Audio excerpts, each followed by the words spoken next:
요한복음 강해의 말씀을 계속하도록 하겠습니다.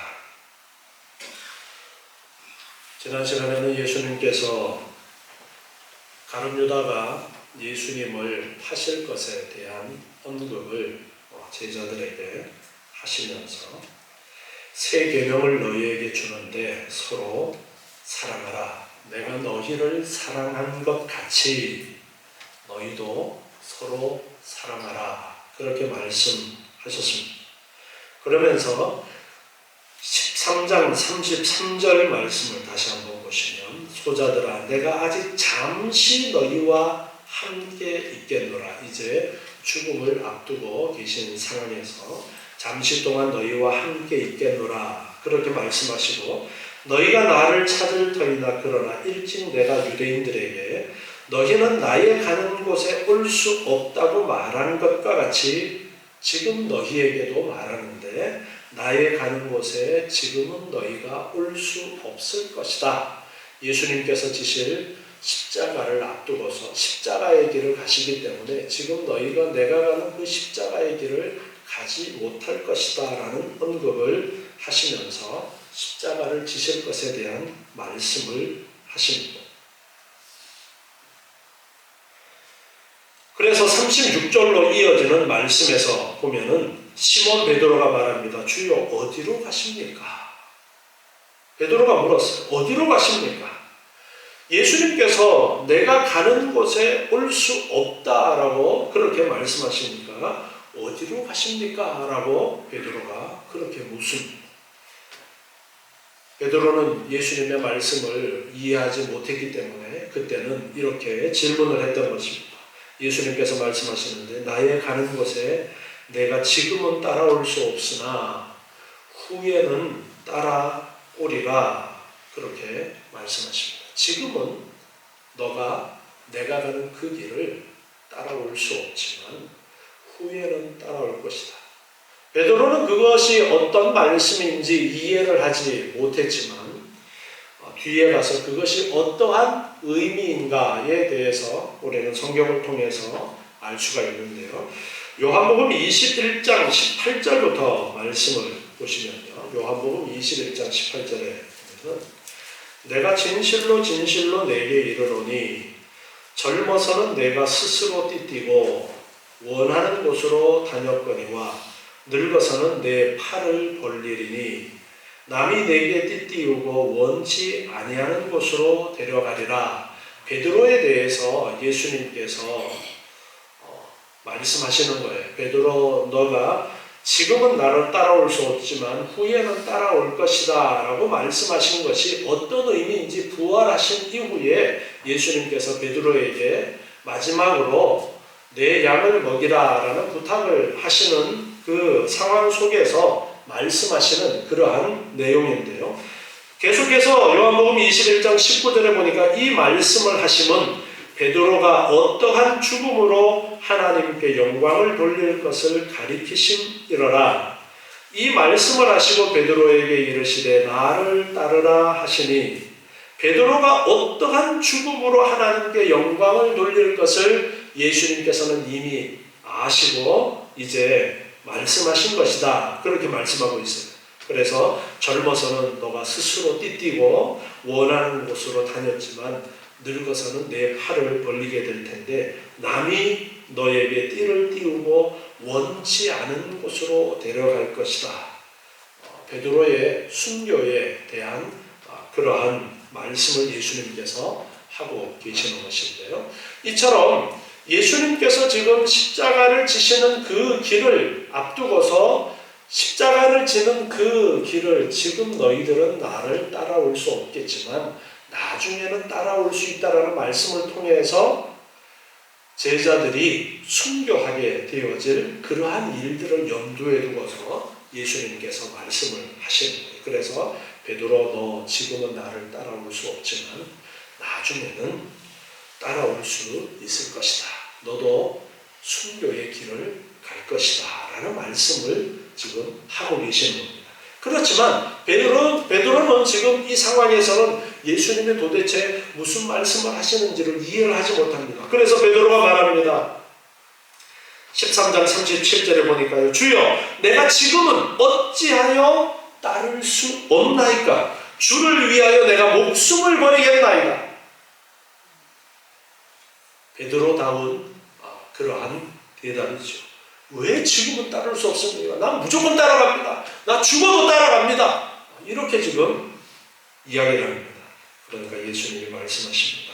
내가 나를 위하여 내 목숨을 버리겠느냐? 내가 정말 나를 위해서 너의 목숨을 버리겠느냐? 내가 진실로 진실로 내게 이르노니 다 울기 전에 내가 3번 나를 부인하리라. 지금 베드로가 목숨을 내어놓고라도 주님을 따르겠다라고 그렇게 말하지만 예수님께서는 뒤에 일어날 일을 알고 계십니다. 베드로가 3번씩이나 예수님을 모른다라고 부인할 것을 알고 계시기 때문에 거기에 대한 언급을 하십니다. 내가 다 울기 전에 3번이나 나를 부인할 것이다. 왜 예수님께서는 지금은 하지 못하지만 후에는 따라오리라 그렇게 말씀을 하시는 것일까요? 지금과 후에는 어떠한 차이가 있기에 지금은 못하지만 후에는 할 수 있다라고 말씀을 하실까요? 그것은 예수님께서 부활 승천하신 이후에 약속하신 성령이 제자들에게 임하게 되어집니다. 성령이 임하신 후에 제자들의 삶은 완전히 달라지게 됩니다. 성령이 임한 이후에 제자들은 죽음을 두려워하지 않는 진짜 죽음을 무릅쓰고 주님께서 가신 그 길을 걸어갈 수 있는 그러한 사람들로 변화되었던 것을 볼 수가 있습니다. 그리고 베드로는 지금 예수님에 대해서 아직까지 정확하게 잘 알지 못하고 있어요. 그렇지만 성령이 임하신 이후에 성령께서 깨닫게 하시는 은혜로 말미암아 예수님께서 이 땅에서 제자들과 함께 다니면서 가르쳐 주셨던 그 말씀들이 어떠한 뜻이었는가를 알게 됩니다. 그리고 예수님이 진정 하나님이시고 하나님의 아들이시고 메시아로서 그리스도로서 이 땅에 오셨다라는 것을 분명하게 알게 된 이후에 제자들의 삶이 전혀 달라지는 것입니다. 그리고 또한 예수님을 따르는 삶은 인간적인 노력으로 가능한 것이 아닙니다.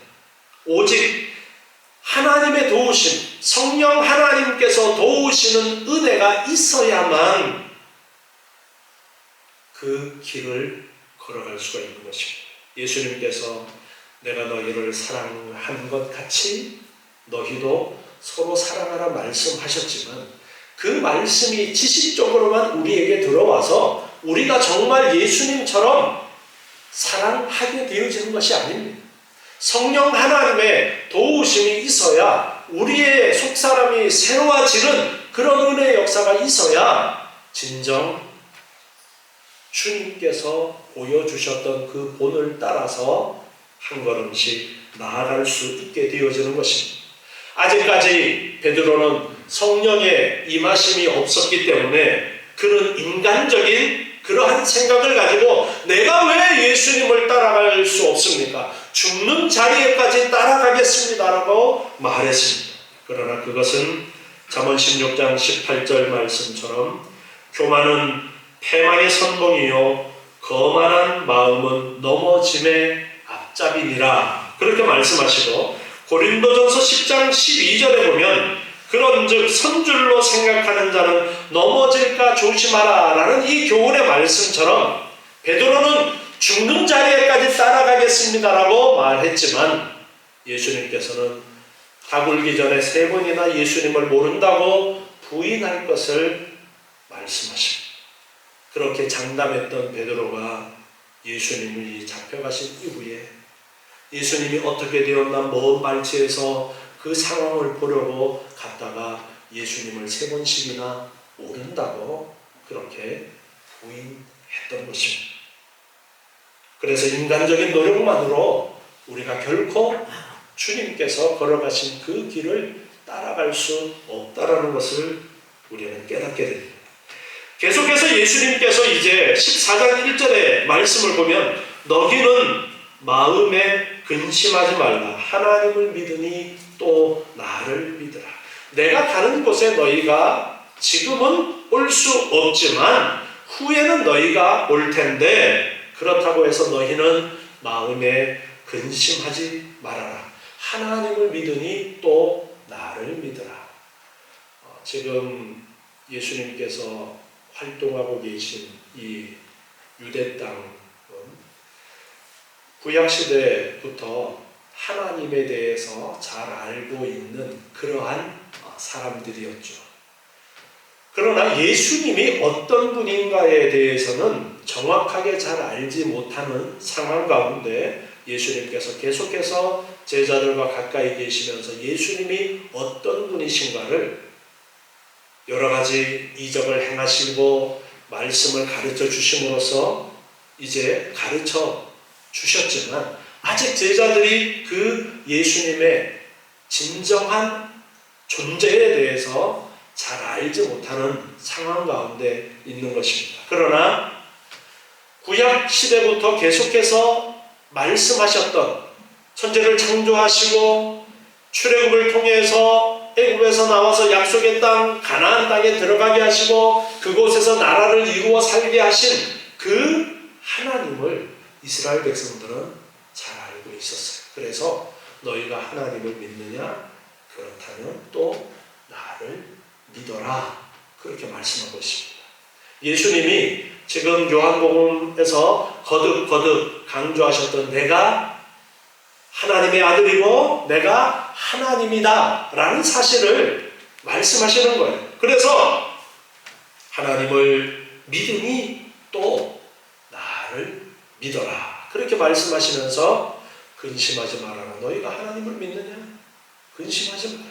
그리고 나를 믿고 근심하지 말아라. 그러면서 2절에 내 아버지 집에 거할 곳이 많도다. 그렇지 않으면 너희에게 일렀으리라. 내가 너희를 위하여 처소를 예비하러 간다 말씀하십니다. 예수님께서 가시는 게 처소를 예비하러 가신다. 그렇게 말씀하십니다. 성경에 보면은 우리가 이 땅에서 살아가는 삶을 나그네 인생이다. 그렇게 표현해서 가르쳐주고 있습니다. 이 땅에서 우리가 살아가는 것은 나그네다. 그러니까 우리의 집이 이 땅이 아니다라는 그러한 의미로 나그네 인생 그런 표현을 씁니다. 이 땅이 내 집이 아니라 우리의 집은 하늘나라이기 때문에 천국이기 때문에 이 땅을 나그네 인생 그렇게 표현을 합니다. 여기에 예수님께서 내가 너희를 위하여 처소를 예비하러 간다라고 말씀하신 이 처소라는 단어가 임시적인 장소가 아니라 영구적인 거처를 가리켜서 표현하는 단어를 여기에 사용을 하고 있는 것입니다. 그래서 예수님께서는 너희가 영원토록 거하게 될 그 집을 준비하러 가시는 것이다. 그렇게 말씀하십니다.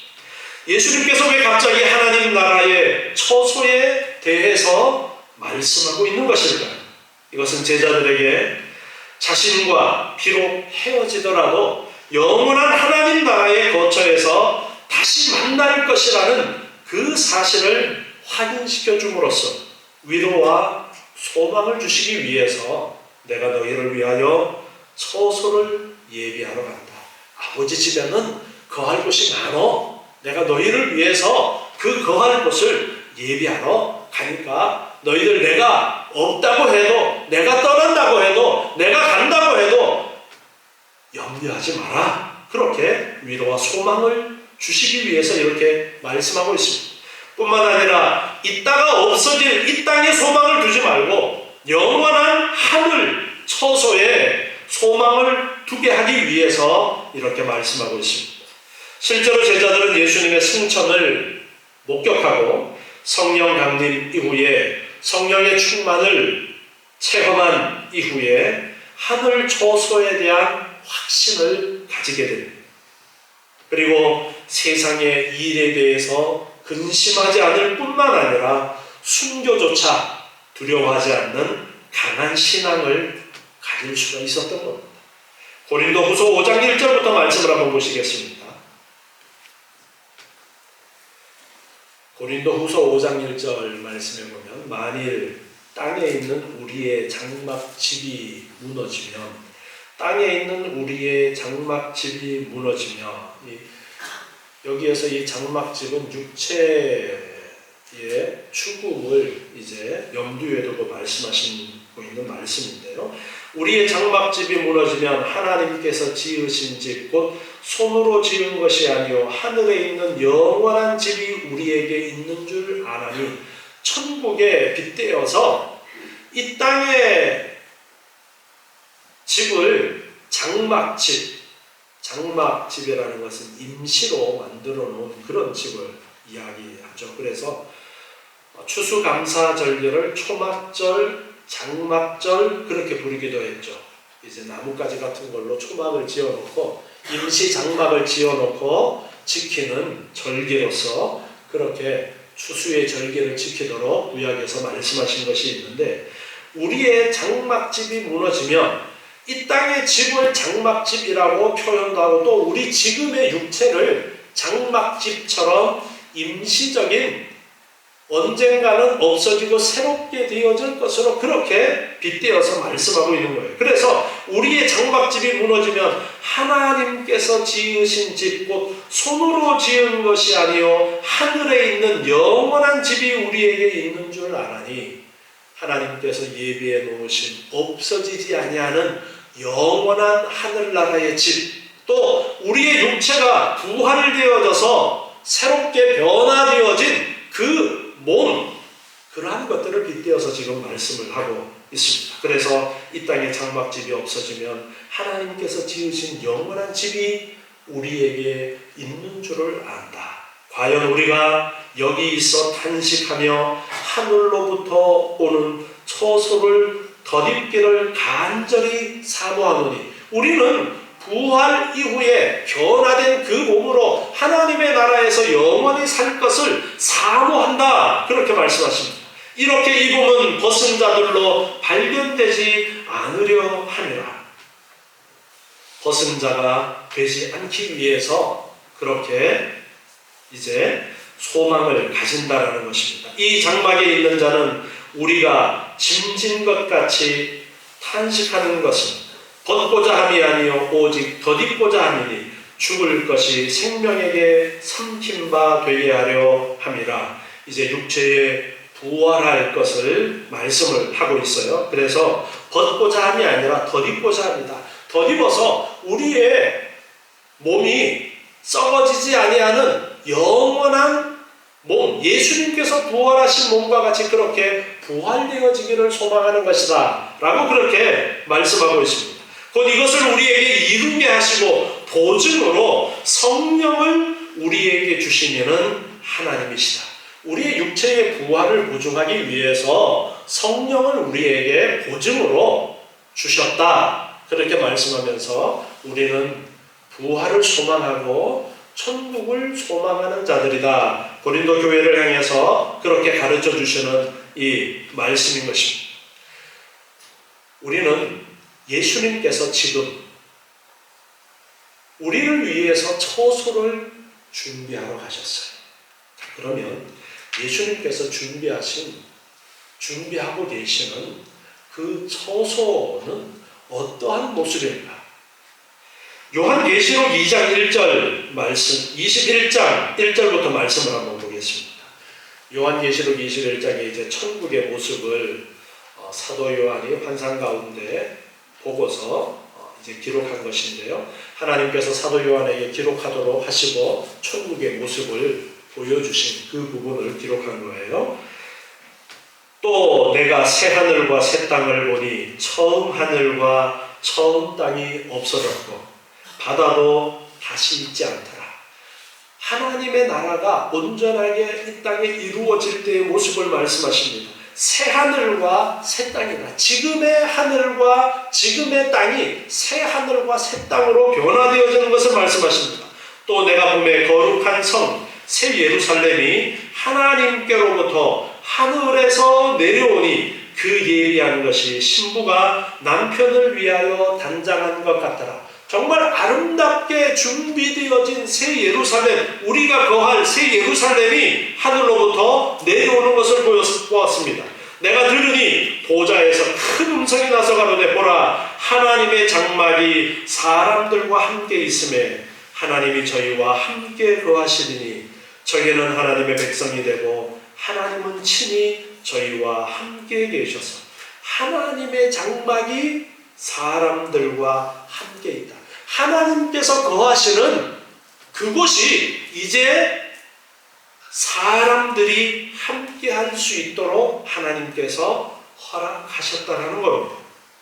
그래서 하나님과 함께 거하게 되어졌습니다. 4절에 보니까 모든 눈물을 그 눈에서 씻기심에 다시 사망이 없고 애통하는 것이나 곡하는 것이나 아픈 것이 다시 있지 아니하리니 처음 것들이 다 지나갔습니다. 온갖 좋지 않은 그러한 것들을 하나님께서 이제 다 없이 하시는 것이 그 새 예루살렘, 새롭게 하나님과 함께 거하게 되는 천국이라고 가르쳐 주십니다.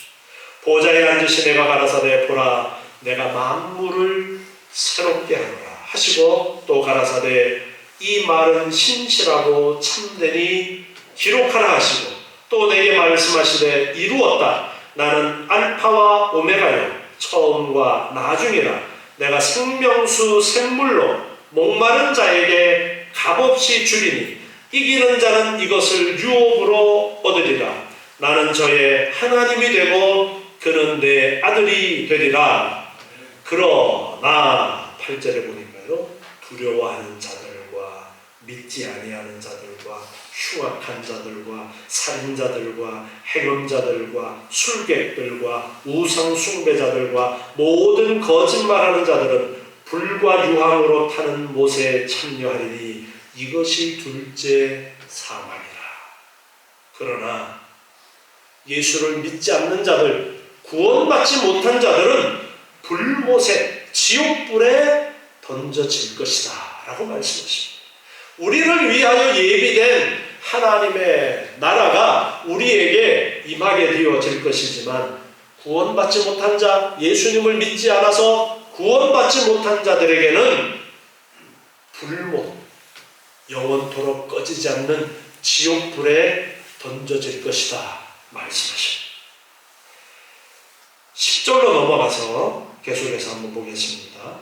성령으로 나를 데리고 크고 높은 산으로 올라가 하나님께로부터 하늘에서 내려오는 거룩한 성 예루살렘을 보이니 천국의 모습을 이제 구체적으로 표현하고 있습니다.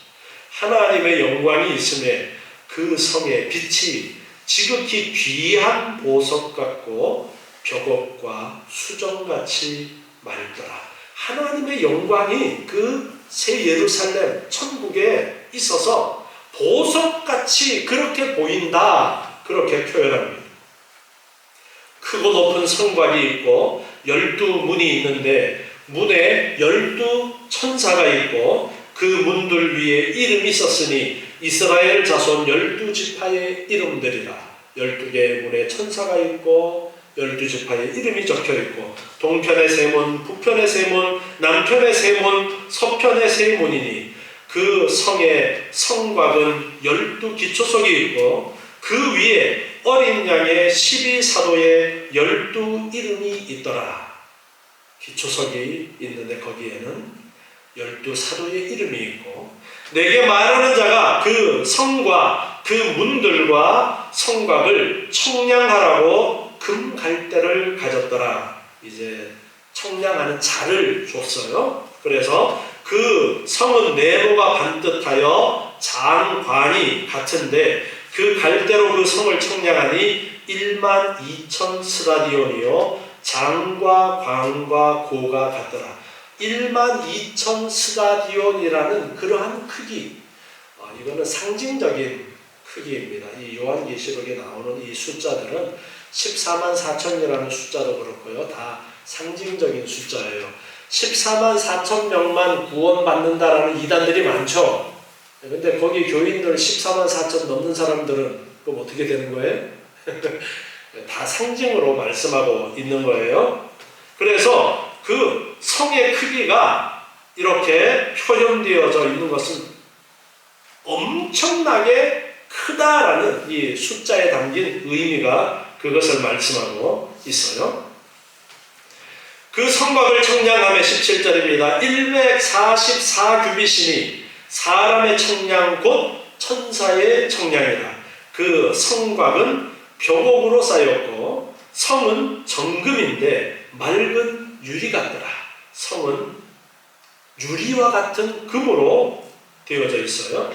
그 성의 성곽의 기초석은 각색 보석으로 꾸몄는데 첫째 기초석은 벽옥이요, 둘째는 남보석이요, 셋째는 옥수요, 넷째는 녹보석이요, 다섯째는 흑마노요, 여섯째는 홍보석이요, 일곱째는 황옥이요, 여덟째는 노곡이요, 아홉째는 담황옥이요, 열째는 비치옥이요, 열한째는 청옥이요, 열두째는 자정이라. 그 12문은 12진주니 문마다 한 진주요, 성의 길은 맑은 유리 같은 정금이라. 문은 진주 하나로 되어져 있어요. 얼마나 큰 진주로 되어져 있는지. 이렇게 천국의 모습을 각종 귀한 보석으로 표현한 것은 그만큼 천국이 상상할 수 없는 아름다운 곳이다라는 것을 이제 인간의 눈으로 이해할 수 있는 눈높이에서 하나님께서 사도 요한에게 보여주신 거예요. 그래서 사도 요한은 그것을 이제 기록하라는 명령을 따라서 기록해서 오늘날 우리에게 예수님께서 지금 준비하고 계신 그 집이 얼마나 상상조차 할 수 없는 그런 아름다운 곳인가를 우리에게 가르쳐주고 계시는 것입니다. 22절에 보니까 성 안에 성전을 내가 보지 못하였으니 이는 주 하나님 곧 전능하신 이와 어린 양이 그 성전이심이라.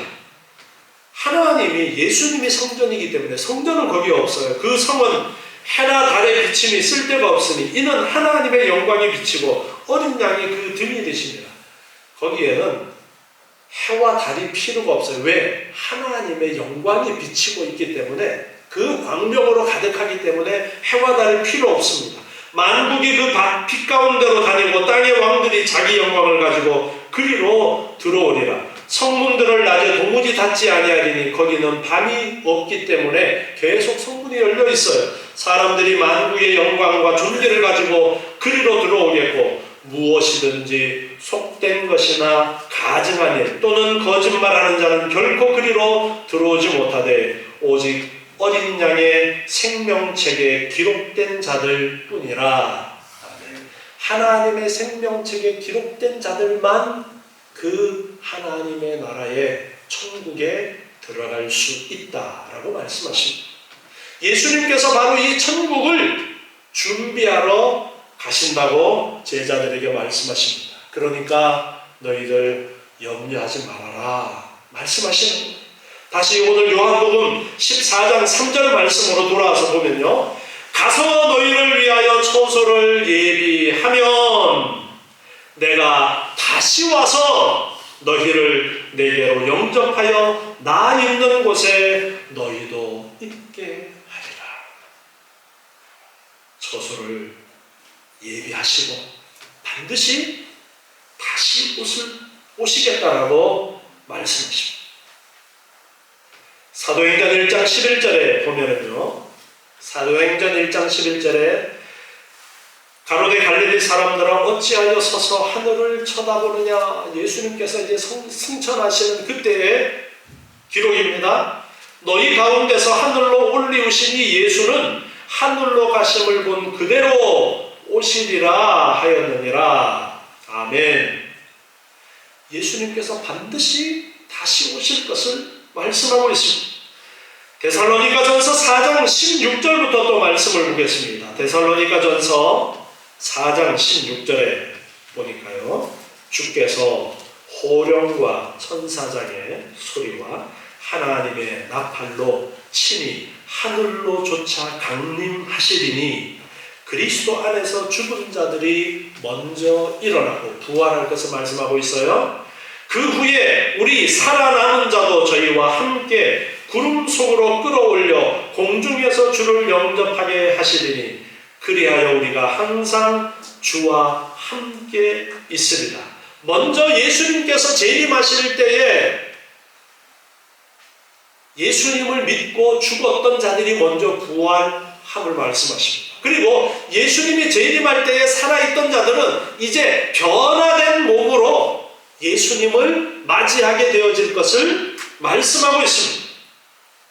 그래서 항상 주와 함께 천국에서 바로 예비된 그 처소에서 영원한 그 집에서 살게 될 것을 말씀하십니다. 데살로니가전서 4장 18절 밑에 말씀 보시면 그러므로 이 여러 말로 서로 위로하라. 우리는 이 천국 소망을 가지고 서로 위로하면서 이 땅의 나그네의 삶을 견디어 나아가야 된다는 것을 말씀하고 있습니다. 서로 위로하면서 하늘의 소망을 가지고 살라고 말씀하십니다. 예수님께서 처소를 예비하면 반드시 다시 오신다라고 그렇게 말씀하십니다. 와서 너희를 내게로 영접하여. 요한복음 1장 12절 말씀에 보면은요, 요한복음 1장 12절에서 영접하는 자 곧 그 이름을 믿는 자들에게는 하나님의 자녀가 되는 권세를 주셨습니다. 예수님께서 초림하셔서 이 땅에 오셨을 때에 예수 그리스도를 영접하는 자, 초림하신 예수 그리스도를 믿는 자, 지금 우리도 해당되어지는 거예요. 예수 그리스도를 영접하는 자, 곧 그 이름을 믿는 자들에게는 하나님의 자녀가 되는 권세를 주셨다라고 그렇게 말씀하고 있습니다. 예수님께서 초림하셔서 예수를 영접하여서 하나님의 자녀가 되는 그 은혜를 우리에게 주셨습니다. 그리고 재림하셔서 하나님의 자녀를 예수님께서 영접하셔서 준비된 하나님의 나라에서 영원토록 살게 하심으로써 우리의 구원이 완성이 되어지는 것을 말씀하고 있습니다. 여러분, 세계적으로 전쟁과 지진의 소식이 들려오고 있습니다. 마지막 때에 일어날 일들이 전쟁이 일어나고 여러 곳에 지진의 소문이 있을 것이다 라는 그러한 말씀을 우리는 잘 알고 있습니다. 예수님이 준비하러 가셨는데, 다시 오신다고 하셨는데 언제 오실까?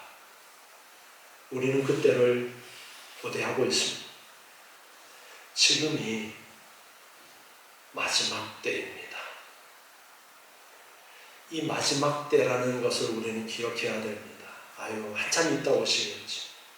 성경이 기록된 당시에도 사도들은 지금이 마지막 때라고 그렇게 가르쳤습니다. 예수님이 언제 오실지 모르기 때문에, 도적이 언제 오는지 모르는 것처럼 항상 주님 오실 그때를 준비하고 있어야 된다고 가르쳐 주셨습니다. 그런데 지금 전 세계적으로 일어나는 일들을 보면 더 가까워졌고요. 벌써 예수님께서 승천하신 지 거의 2000년이 지난 그러한 시점에 우리가 살고 있습니다. 그만큼 더 가까워졌습니다.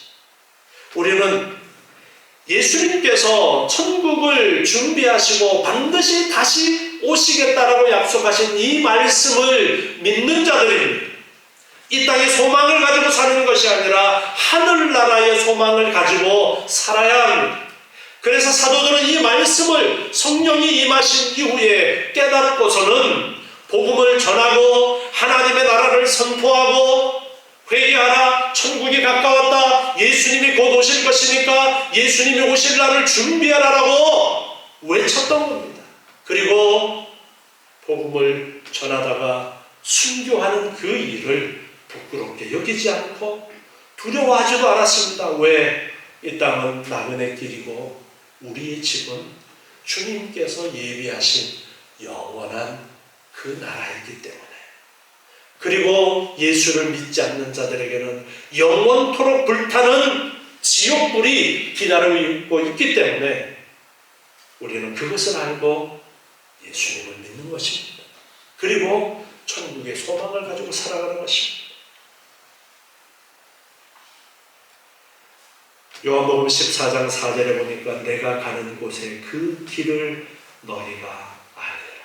지금은 사도들도 그 길이 뭔지 모르지만 후에는 너희가 분명하게 알게 될 것이다. 그렇게 말씀하십니다. 우리는 이제 기록되어진 말씀을 통해서 분명하게 알고 있습니다. 그래서 우리는 천국을 소망하면서 살아가는 사람들이 되어야 됩니다. 똥에서 굴러도 이생이 좋다, 그게 아니에요. 아무리 좋은 집에 살고 좋은 환경에 살아도 이 땅은 그저 장막 초막에 불과합니다. 거쳐가는 나그네 길이에요. 호텔이, 여러분 여행 가서 호텔이 좋으면 뭐예요? 내 집이 아닌데. 그것처럼 이 땅의 삶은 나그네 길이에요.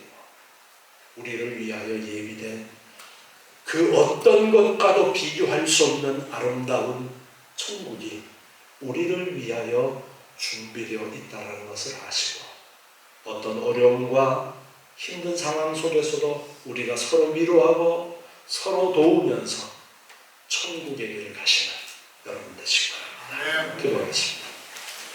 하나님 감사합니다. 저희를 위해서 이 땅에 오시고 또한 저희를 위하여 천국을 예비하시고 반드시 우리를 데리러 오시겠다 약속하신 주님, 주님이 오실 날을 고대합니다.